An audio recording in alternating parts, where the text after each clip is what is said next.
God, my Son, do justly love mercy, walk humbly with your God.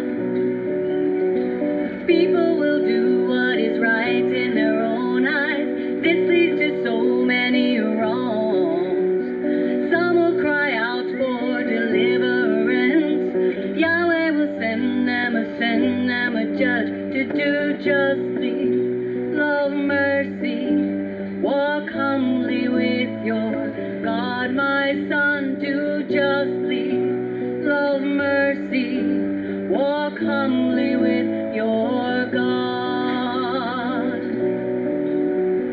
People will change the meaning of words, hide behind their construction. Pray for power, love, and a sound mind. Do not be swayed by opinions of men. Be strong,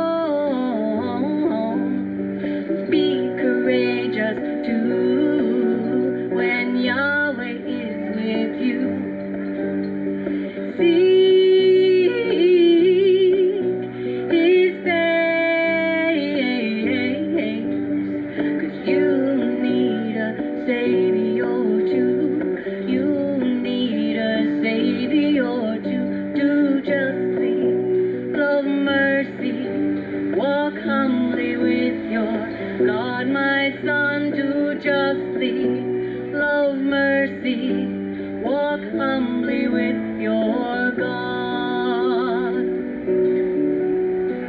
One is a mocker, fear is a brawler. Don't let them lead you astray. Wait for a love that will last you a lifetime. Don't take the easy way out. Be strong and be courageous too when Yahweh is with you. Seek His face. You need a Savior too. You need a Savior too. Do justly love mercy, walk humbly with your God. My Son, do justly love mercy, walk humbly with your God. Do justly love mercy, walk humbly with your God. My Son, do justly love mercy, walk humbly with your God.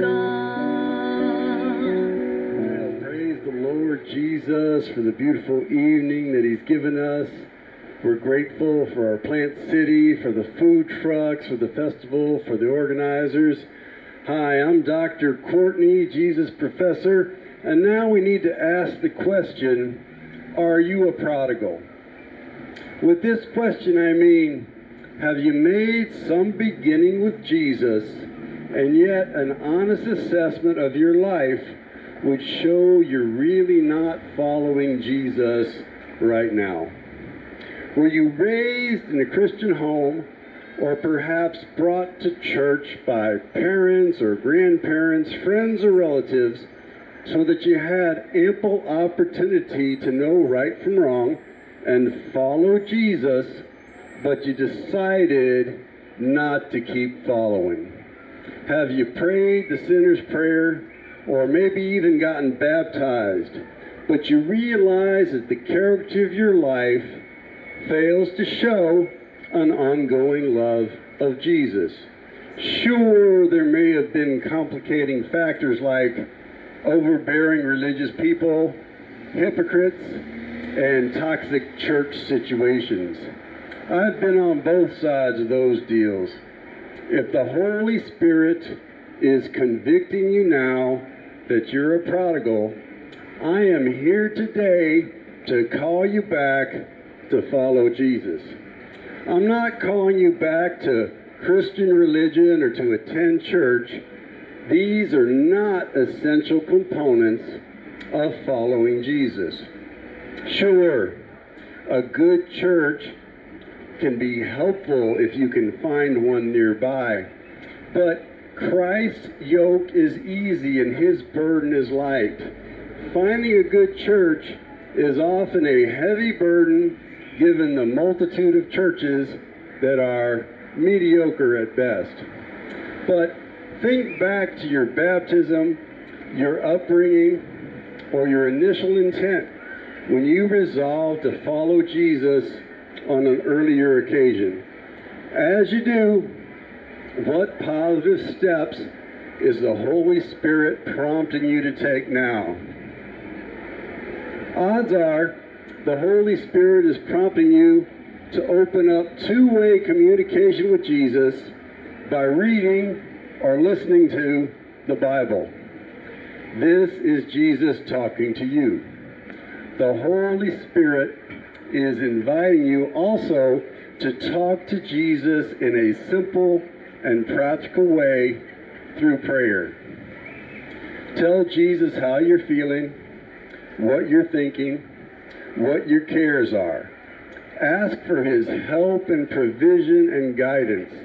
Ask what God wants you to do differently to follow him better.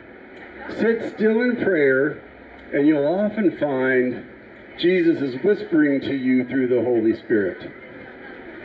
Odds are also good that the Holy Spirit is showing you some sins that took you off the narrow path that leads to life and put you on the broader road that leads to destruction. Is it pornography, marijuana, sex, love of the world, just wanting to be the king or the queen of your own life? For older people, it's commonly pride, unforgiveness, gossip, and the love of money, which is the root of all kinds of evil. Here's the deal. Come back and follow Jesus. Trust and surrender to Jesus. Get water baptized as a reenactment of Jesus' death, burial, and resurrection. Jesus has real power in baptism to put to death all of those prodigal sins and bring you up out of the water as a new creation, as a new person. But here's the other side of the deal. God disciplines those he loves. The prodigal son that Jesus describes in Luke chapter 15 did not turn around until he hit rock bottom. He was starving, feeding pigs on a farm, and longing to fill his belly with the pig food. If you're already at rock bottom, come on back to Jesus. If you're not at rock bottom yet, save yourself the rest of the trip downward and turn back to Jesus now before it gets that bad. Jesus loves you, and if you question whether or not he will or can accept you as you are, today, if you hear his voice, do not harden your heart. Trust, surrender, follow.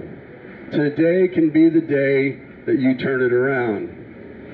Maybe you're not sure yet. That's okay too. If you're not ready to be a follower of Jesus, then do this for me. Take yourself off the path of being a prodigal and become a seeker. Insofar as you can, stop running after the things you know are evil. You won't be able to fully repent in your own power, but begin asking Jesus to show you and help you and make a path back home. Jesus is slow to anger and rich in love. Praise the Lord Jesus.